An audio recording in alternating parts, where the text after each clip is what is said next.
Bhagavad-gītā As It Is. Om Namo Bhagavate Vasudevaya. Om Namo Bhagavate Vasudevaya.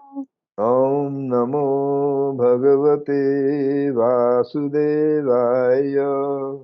Om Namo Bhagavate Vasudevaya. Om Namo Bhagavate Vasudevaya. Om Namo Bhagavate Vasudevaya. Let us offer our most humble obeisances at the lotus feet of Sri Krishna Dvaipaya and Srila Vyasadeva, at the lotus feet of the Supreme Personality of Godhead, Sri Krishna, and the lotus feet of his eternal associate and friend Arjuna, and our humble obeisances to the book Sri Bhagavad-gītā As It Is, and at the lotus feet of Srila Prabhu. May they all bless us so that we are able to receive these wonderful instructions that Supreme Lord Krishna gave to Arjuna. So we are reading from chapter 11, verse 21. Ami Ami hi Hi tvām tvām sura-saṅghāḥ sura-saṅghāḥ viśanti. viśanti. Ami hi tvām sura-saṅghāḥ viśanti. Ami tvām sura-saṅghāḥ viśanti. Kecid Kecid bhītāḥ bhītāḥ prāñjalayo prāñjalayo gṛṇanti. gṛṇanti. Kecid bhītāḥ prāñjalayo gṛṇanti. Kecid bhītāḥ prāñjalayo gṛṇanti. Svastīty Svastīty uktvā uktvā maharṣi-siddha-saṅghāḥ maharṣi-siddha-saṅghāḥ. svastīty uktvā maharṣi-siddha-saṅghāḥ.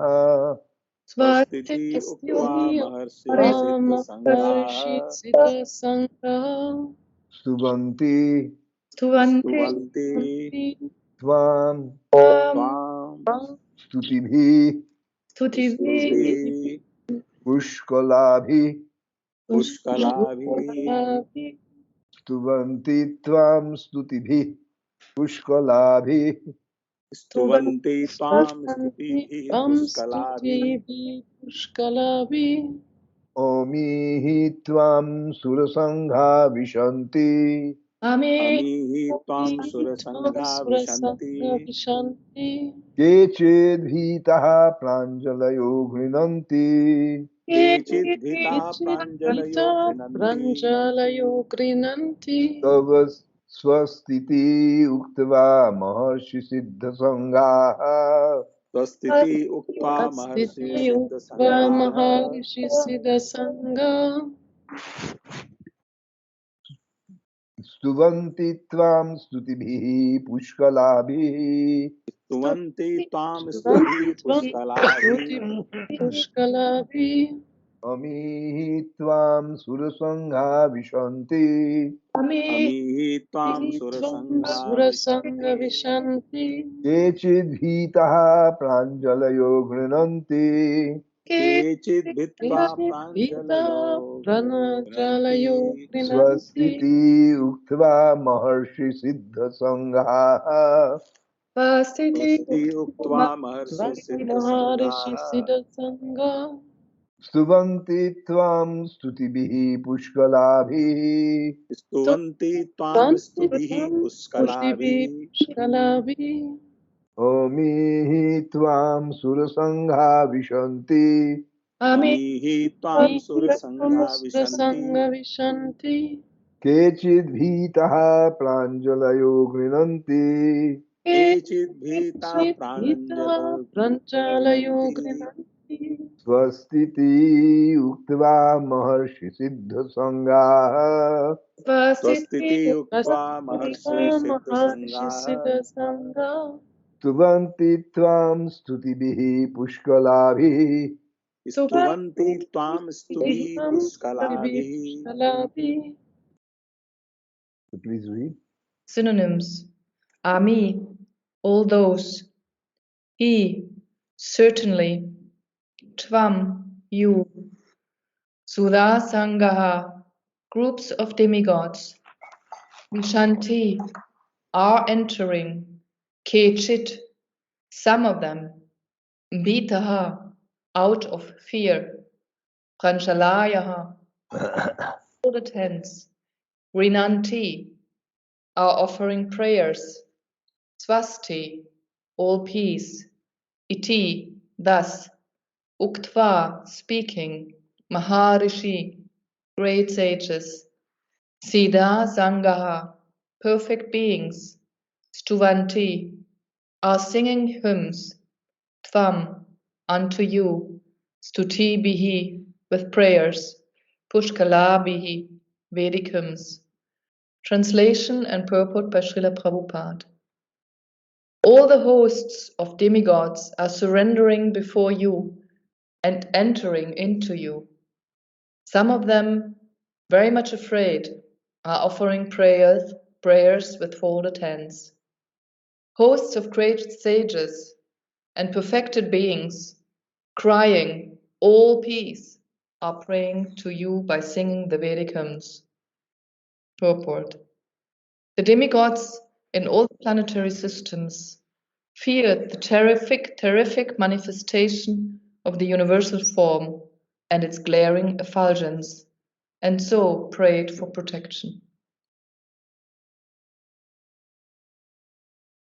Omihi tvam sura-saṅghā viśanti. Kecid bhītāḥ prāñjalayo gṛṇanti. Svastīty uktvā maharṣi-siddha-saṅghāḥ. Stuvanti tvām stutibhiḥ puṣkalābhiḥ. All the hosts of demigods are surrendering before you and entering into you. Some of them, very much afraid, are offering prayers with folded hands.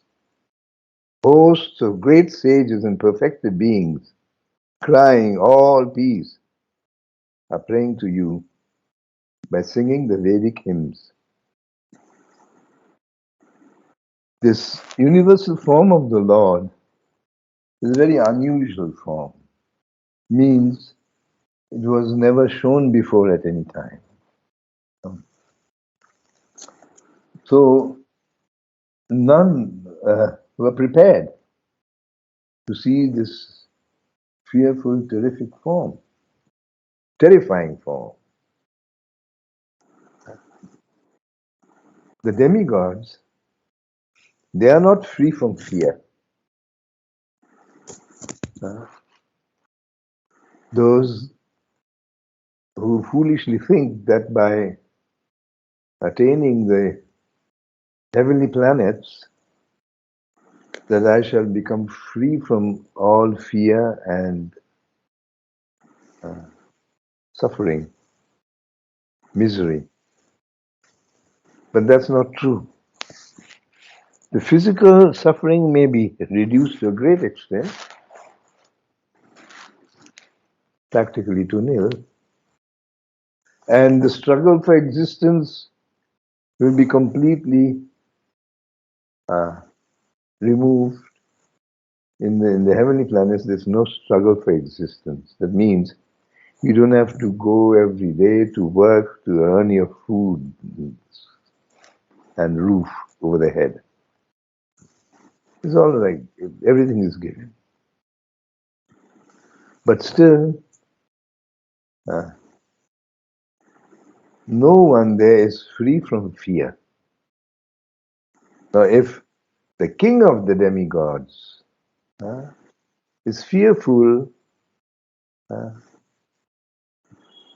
as soon as any king or any other personality begins to perform Ashwamedha Yajna, for example, immediately Indra is alarmed. If anyone performs 100 Ashwamedha Yajna successfully, he becomes eligible to become the king of the heavenly planets. So Indra has his spies everywhere. If anyone is trying to usurp, take his, or then there are these demons who become powerful by receiving boons, and then Indra has to run away, leaving his capital. So, if the king of the heavenly planets is not free from anxiety and fear, how is it possible that other residents will be also free? Additionally, there's always the suffering of birth, death, old age, and disease. It's all there. However, it's very much minimized. The higher one goes, the more the suffering in the form of disease is practically reduced to nil. But birth and death will always be there. So one can say, repeating Krishna's words, Abrahma bhuvana loka punor avartina Arjuna. Doesn't matter where you are. In the highest mundane planet to the lowest mundane planet. These are all places of suffering. So therefore, when the demigods saw this universal form which they've never seen before, they were aroused out of the complacency. With so much of sense pleasure and enough time for everything. No planning to be done, no bank balance to be increased, no investments to be made, nothing like that. So all the time there, just to enjoy and have pleasure. But free from anxiety, the jiva can be only in Vaikuntha, which means, Kuntha means anxiety and fear. Vai is minus. So the entire spiritual domain is free from anxiety and suffering. One has to attain that, then one will be completely free. And in the spiritual world, there's no such fearful form. The Lord never manifests his fearful form. For example, even Nishingadev doesn't have this form in the spiritual world. He has the Vishnu form. And only when he comes to the Earth planet, he takes on this form. In order to simply respect Lord Brahma's blessings that he gave to Hiranyakashipu. To not transgress the conditions and blessings that Lord Brahma gave to Hiranyakashipu, because in that way Lord Brahma's position would have been somewhat mitigated. There would have been some kind of aspersions on Lord Brahma. And Lord Brahma is a very elevated devotee. So Krishna did not want to, in any way, embarrass. So he took up this form, but that's not his eternal form. It is the eternal form which he manifests only on earth, not in the spiritual world. Although there is bibhatsa, that is the rasa. Lord Nrsimhadev, he exhibited bibhatsa and raudra, both. But these are the subsidiary rasas, not the main rasas. Raudra means anger. Bibhatsa means very, what's the word? Let me look for that.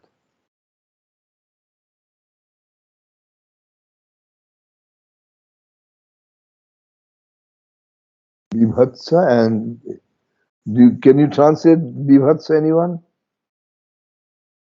Terrifying would be one that I can think of. Disgusted. Disgusting is a little bit more stronger. Disgusting is okay, but something more stronger than that. However, it's a combination of disgusting and terrifying. Yes. So these are the subsidiary. Can it be gruesome? Yes, gruesome is a better word.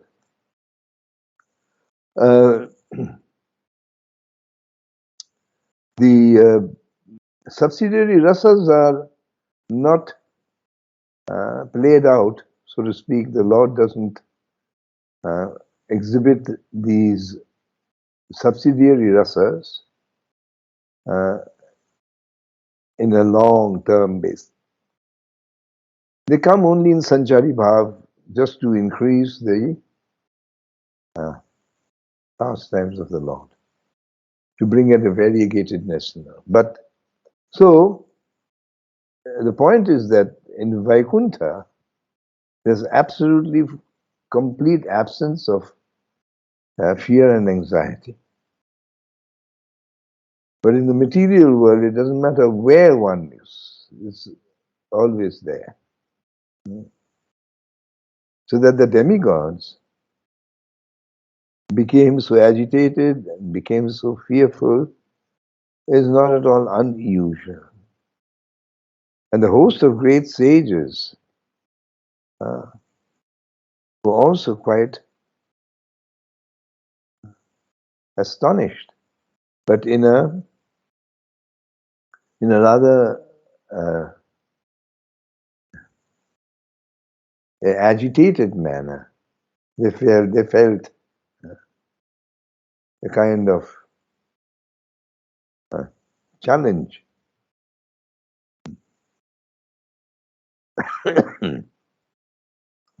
So this reaction from the demigods, as well as from the great sages, to see this menacing form of the Lord is not unusual. And therefore, they all began to pray for protection, crying out, all peace, shanti, shanti, means they're actually trying to tell the Lord, oh Lord, enough is enough. We are unable to bear it anymore, this menacing form of yours. It's somehow or the other does not fit with our understanding of your character. Because here, there are no demons. When you're fighting with demons, then you are exhibiting a very menacing kind of mood and character. But here, there's nothing of that sort.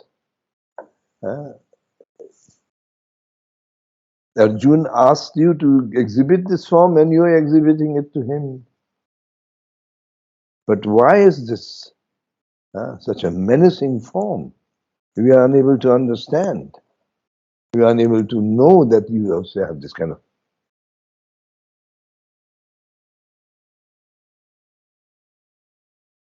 So in that way,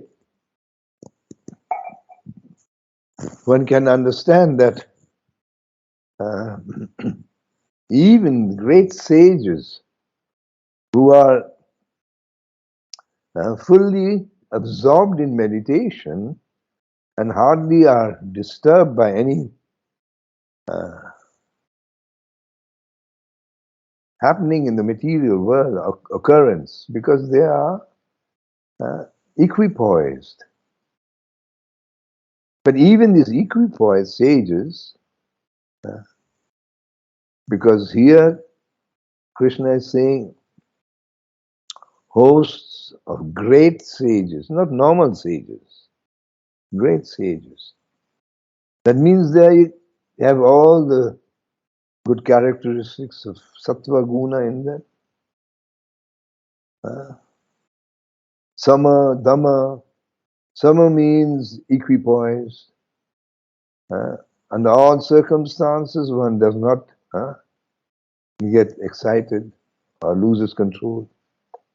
Dhamma means the senses under control, having the mind under control. Yet, they're crying out, all peace, all peace.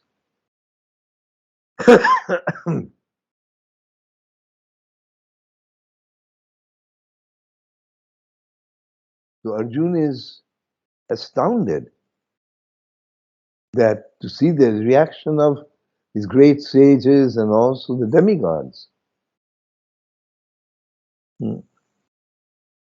So it was not just him who was completely thrown out of balance.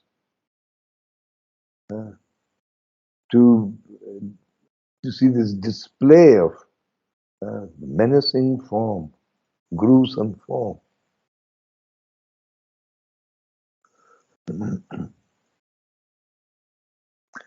So Sunday, question answer. Who shall begin this session? Hare Krishna. Hare Krishna.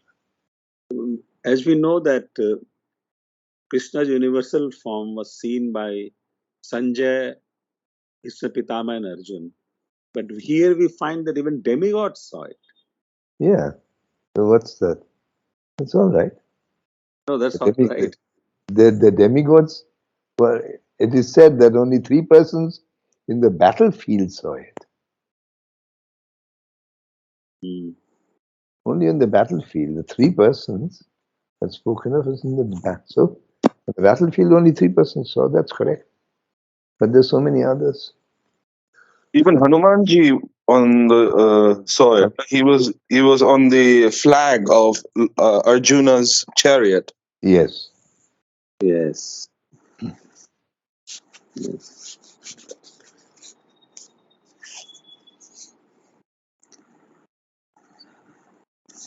One more question I have that can you explain this pavarga, which means material life, pa, fa, ba, bha, ma? So can you explain? I know a few of them, but don't know all of them. Pa is parishram. Yes. Over endeavoring. In the material world, you have to over endeavor. Nothing comes easily. Nothing. Even the simplest of action, there will be some resistance. That's why the English, they must have learned it the hard way. They said, many a slip between the cup and the lip. Yeah. You see, where you take the cup and the lip, the distance is not even, half a meter anyway. So, parishram. Pa is fena. Fena means foam. Mm-hmm. Due to overexertion, even the animals, they start foaming and frothing in the mouth. Yeah. So we, the conditioned souls, we start to over-endeavor because we have to put up a fight against the three modes of material nature and duality. That we're always trying to pull our activities, create blockades and obstructions. So, in doing so, we become quite exhausted and begin to foam and froth in the mouth. Papa ba. There are babaya. Prabhupada uses this particular word, babaya. Babaya means sex. This is the highest pleasure in the material world. Prabhupada would say that right down the middle of our body, the two organs are the giver of pleasure, the tongue and the genitals. So, babaya is a kind of a consolation prize that one gets after endeavoring so hard so that mouth becomes to foam and froth. Babaya, papa ba. Bha is bhaya, fear. In the material world, doesn't matter where you are, fear will never leave you. Fear is always present at every planetary system. It is present. And ultimately, mrityu, ma, death. So this is the cycle of material existence. This is the chain that is contained in material life. And beyond these, there's nothing else in the material world. So, pa-varga means to be conditioned, and apavarga means to be liberated. So another word for moksha is apavarga. Means the same thing.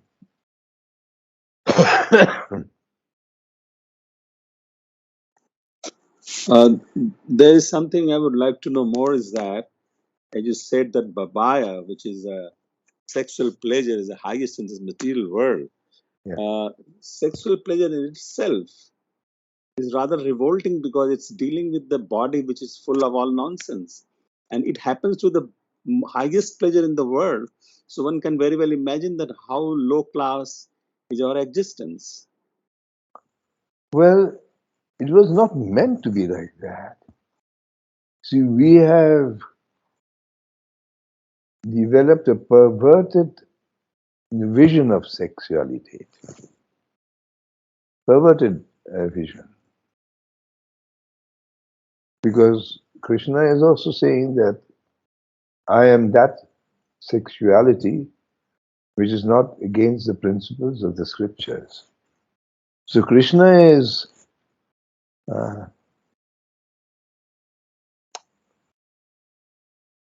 admitting his connection to sex. Therefore, it should not be seen as such. And especially in the Tantra Shastras, the sexuality is very much praised. Why? Because it is the doorway to moksha. The women genital is considered to be the doorway to moksha, because only in the human birth is it possible to attain mukti, moksha. In no other form of life is that possible. And our mother gives us the birth. Therefore, there is a temple in Bharatvarsha, in India, which is dedicated to the woman's sexual organ. The sexual organ there is worshipped. Kamakhya. And Kamakhya Devi is a form of Durga Devi,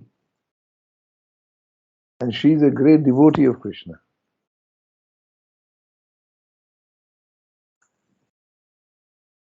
The protagonist of the book Brihad Bhagavatamrita by Srila Sanatana Goswami states that Gop Kumar, the main person, Gop Kumar, is a simple Brahman, not highly educated, simple, but sattvic. He received his mantra from Kamakhya Devi.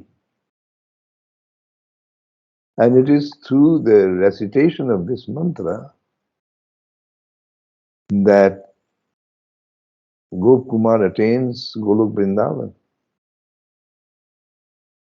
So the very strict moralists, they make a show of being against anything sexual. The main purpose of sex is to create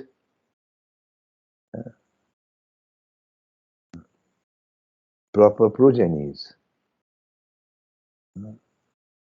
Proper progenies. Good population. That is the main purpose. However, when we come under the influence of Tama and Raja, then our view of everything in material existence becomes perverted. But that's what it was not meant for. Krishna didn't create all these things. How can Krishna or Lord Balaram create anything which is so denigrating?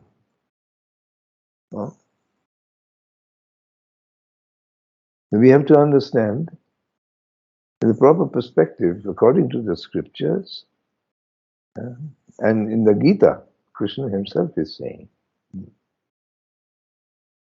So one should not have this kind of attitude. Neither should one be too much attracted, nor should one be too, what's the word, become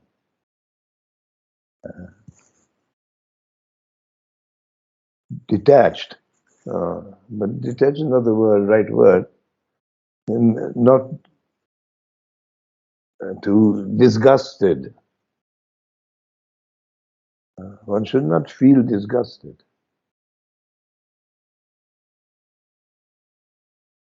Both are wrong. One has to see this in the right perspective. But for the conditioned souls, it is not possible to see it in the right perspective because of the influence of Raja and Tama. And Kam is one of the greatest offenders that keeps us captive in the material world.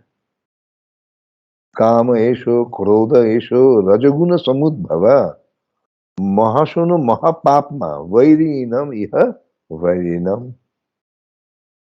Kama esho, krodha esho, Kam and Krodh are the two greatest enemies. Vairihi, vairinam. Amongst all the enemies, Vairi means enemy. Vairinam, the greatest of enemies. Mahashona, Shona means also threat, menace, Mahashona. Mahapapma, a great sinful, very sinful. Kam and Krodh. If one acts under the influence of Kam and Krodh. So, it is due to the influence of Kamdev, Cupid, who is sitting in the mind of the living entities, excites the mind, agitates the mind, and then the actions that follow with an agitated mind overlooks all principles and acts fully whimsical. And then it is condemnable, such actions. But otherwise, sexuality has not been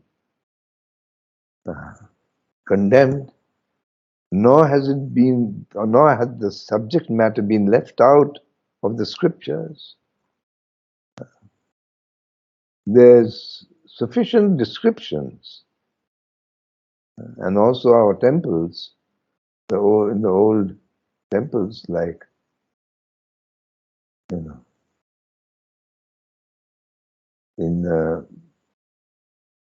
what is that, Konarak, and there are so many other temples, like in Ajanta, Ellora, where there are these different sexual forms. It is to teach the general populace. In those days, there was no paper or printing. But people here in Bharatvarsha generally always visit temples. And that's why there are so many thousands and thousands of temples. So in the temple outside, there are all these different figurines having different postures of sex.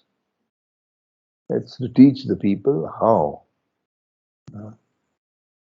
So this is a science, it should be treated as a science, and one should not have any emotional connection to this topic. This concept of Nirbandha Krishna Sambandhe. Sorry? Nirbandha Krishna Sambandhe. Yes. Can you please explain this? Srila Rupa Goswami's definition of Yukta Vairagya. Calls it Yukta Vairagya. The Prapanchikata Buddhaya Horishambandhi Vastuna. Then, very, I'm forgetting that. Then, Hari sambandhi vastuna. So what is the beginning? Do you remember? I don't remember. I can find out. Anyway, so here the meaning is that actually practically everything in this material world has a connection to the Supreme Lord.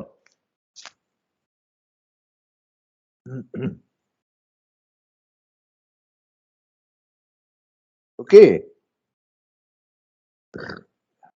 Yes. so without knowing this, without knowing what is the connection, one should not renounce anything. One should not renounce anything because we don't know the connection to the Lord. After all, Krishna is saying, did you find that verse? prapanchikataya buddhya hari sambandhi vastuna Yeah. mamukshubhi Parityago yago falgo vairagya vairagya kathate. And then the next verse. I want the next verse. The next verse. Just tell me the beginning, that's enough. Okay, hang on, I have to find it. It just came up in a search. Yeah.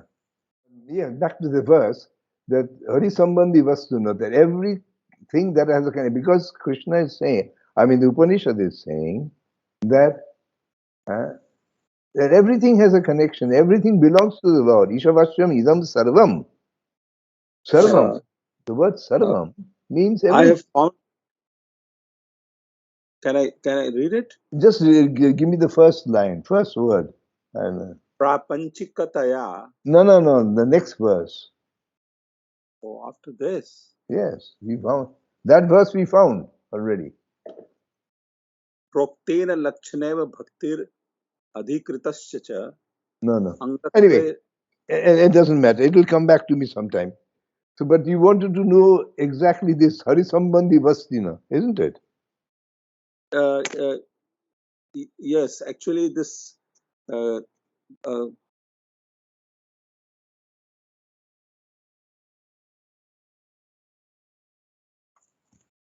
Hare Krishna? Haribol. Actually, one of the lectures I was reading from Srila Prabhupada, Yes. he repeatedly quotes this Nirbandha Krishna Sambandha, so I want to know about it. Nirbandhe Krishna Sambandhe, that everything has a connection to the Supreme Lord. We simply have to have the vision. A pure devotee, for example, he does not see the external form of anything in the phenomena, in the material world. He sees his own beloved, worshipful Lord manifest everywhere. That's what he sees.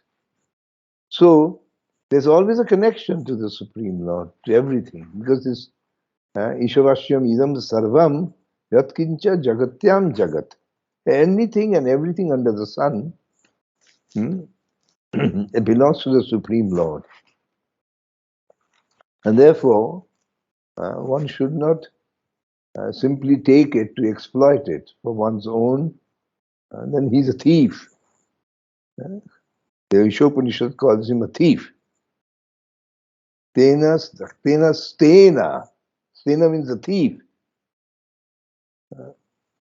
So similarly, Yukta Vairagya means that Chaitanya Mahaprabhu came to teach us that renunciation is not the ultimate, nor overtly being attached to matter is good. But one has to understand the connection. Sambandha Gyan. This is Sambandha Gyan. This Vairagya, Yukta Vairagya, is hand in glove with sambandha gyan. The more one develops sambandha gyan, the more one develops is the understanding and depth and profundity of the devotee's connection to the Supreme Lord, the devotee's connection to this material world, and the Supreme Lord's connection to this material world. More we increase our knowledge and understanding of this triangular relationship, the more we understand that actually everything that is favorable should be brought to serve the Lord, and therefore our connection to those things, our attachment to those things on the basis that this can be used in the Krishna service, so therefore this is a paraphernalia in Krishna's service, and therefore it is non-different from Krishna. Just like all the different paraphernalia for the worship of the Lord is non-different. The conch shell, the garland to be offered, everything. These are not mundane objects. Yes, they were mundane objects till as such time I did not see any connection, I did not realize their connection. So that is called yukta vairagya. Yukta means to connect. Vairagya means to be renounced. So what is this? To be connected as well as renounced simultaneously? Yes. Connected because it belongs to the Lord or is the paraphernalia for the Lord's service. And vairagya, detachment, is free from possessiveness. This is not mine. This doesn't belong to me. Everything belongs to the Lord.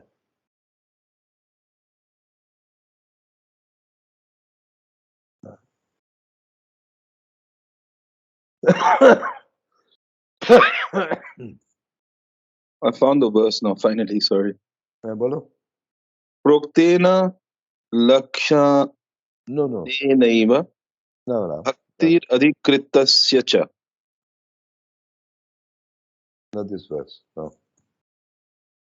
That's the one after. Yeah, no, maybe not even before that. Maybe before that. They're together. I forgot. Before that.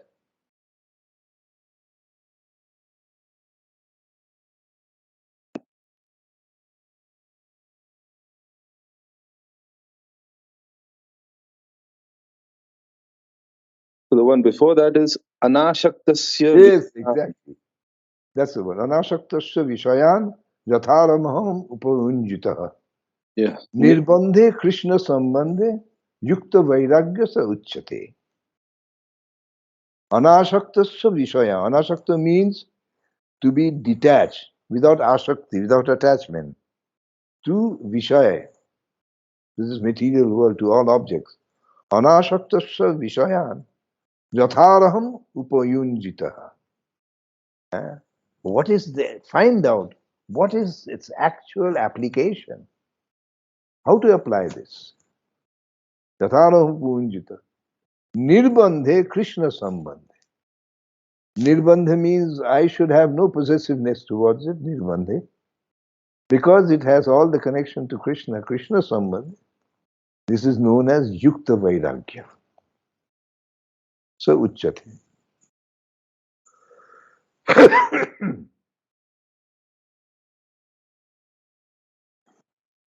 So nirbandhe means renouncing the ownership. Yes. Okay, and sambandham is something which is connected to Krishna. Yes.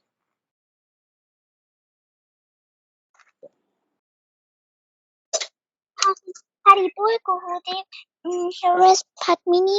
May I also have a question? Yes. Do Jagannath and Ganesh have a peacock feather? Jagannath can have a peacock feather, but not Ganesh. And does Brahma have a wife? Who? Brahma? Yes. He has a wife. He has two wives, Savitri and Gayatri.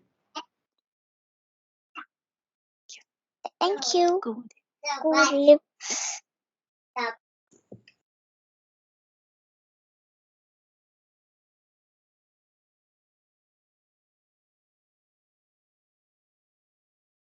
Hare Krishna. Haribol. In one of your recent classes, you were mentioning that jnana is very important at every stage to for a sadhaka. But in case of Gopkumar was just a cowherd boy, just herding the cows every day. He was a very simple person. He probably never even picked up a book in his life. How are we to understand why did Bhaktivinoda Thakur use, or why is he being used as an example if jnana is such an important aspect of advancement in bhakti? No. Jnana is not a proponent for advancement in bhakti, but bhakti herself is the proponent for bhakti. You get more bhakti because of bhakti. Bhakti Devi has no other causes. So therefore this Gyan is a product of bhakti. When Gyan is a product of bhakti, then bhakti is not a detriment. Gyan is not a detriment. But if one thinks and practices Gyan with the intention of increasing or attaining bhakti, that will be a complete failure. So, Gyan and Vigyan. Krishna doesn't say that one should reject Gyan and Vigyan. So, as long as in the material world, Gyan and Vigyan. The Gyan means about the functioning of this material world is Gyan. And Vigyan means the realization of spiritual knowledge is known as Vigyan. Vishesh Gyan. One is Gyan, knowledge, and Vigyan, Vishesh Gyan, specific knowledge. So this specific knowledge refers to spiritual knowledge. Now spiritual knowledge is a gift, a reward, as we need, according to our necessity, according to our rasa, mood and tendency. Bhakti Devi rewards us with the appropriate Gyan so that we are able to fulfill Krishna's desires to his satisfaction. So that Gyan and this Gyan, there's a lot of difference. So when we speak of empirical knowledge, impersonal knowledge, and that's a detriment. But knowledge that is gained as a reward from Bhakti Devi, so as to be able to serve nicely, properly, that is not, that Gyan is a support to Bhakti, because it is a product of Bhakti Devi and not the other way around.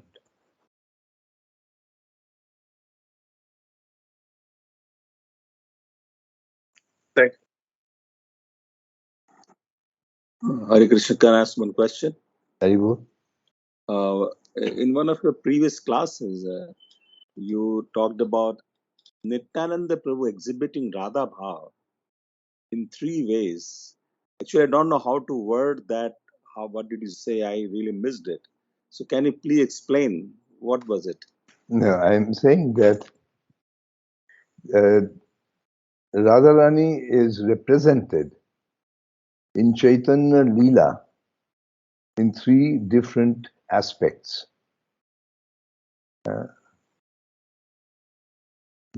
Chaitanya Mahaprabhu represents her Anga Kanti, her molten golden complexion, and her different moods.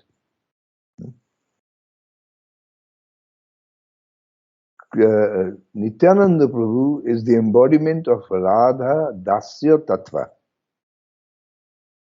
Radha Dasya Tattva. Everything about service to Radharani, because he is the Guru.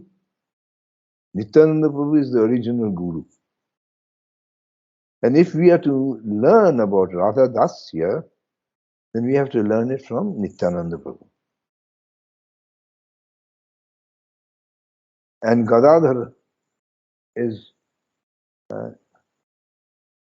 Radharani's expansion, energy expansion. So in these three aspects, Radharani is represented in Chaitanya Leela.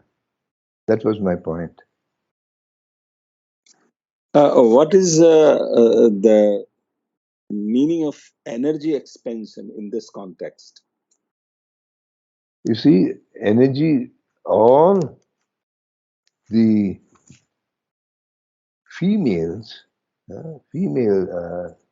they are Prakriti. Purusha is one, but since Gadadhar Pandit is in the male form externally, therefore one generally thinks him to be a Purusha, but he is actually an expansion of Radharani's energy, Aladini Shakti. Gadadhar Pandit represents the Aladini Shakti aspect of the Subha, Radharani.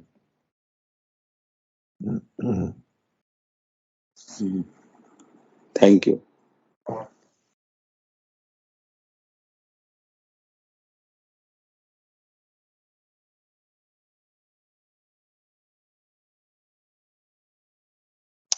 So when Krishna so desires, and Chaitanya Mahaprabhu and Srila Prabhupada blesses us, we shall certainly get to hear Harikatha once again very soon. I thank all of you for your patient hearing. Let us once again offer our most humble obeisances at the lotus feet of Srila Krishna Dvaipayan Vyasadeva, at the lotus feet of the Supreme Lord Shri Krishna and his eternal friend and associate, the lotus feet of Arjuna. Let us also offer our most humble respects to the book Bhagavad-gītā As It Is, and offer our most humble respects to Srila Prabhupada. Hare Krishna, and all glories to Srila Prabhupada. Hare Krishna, Krishna Krishna, Hare Hare, Hare Ram, Ram Ram, Hare Hare.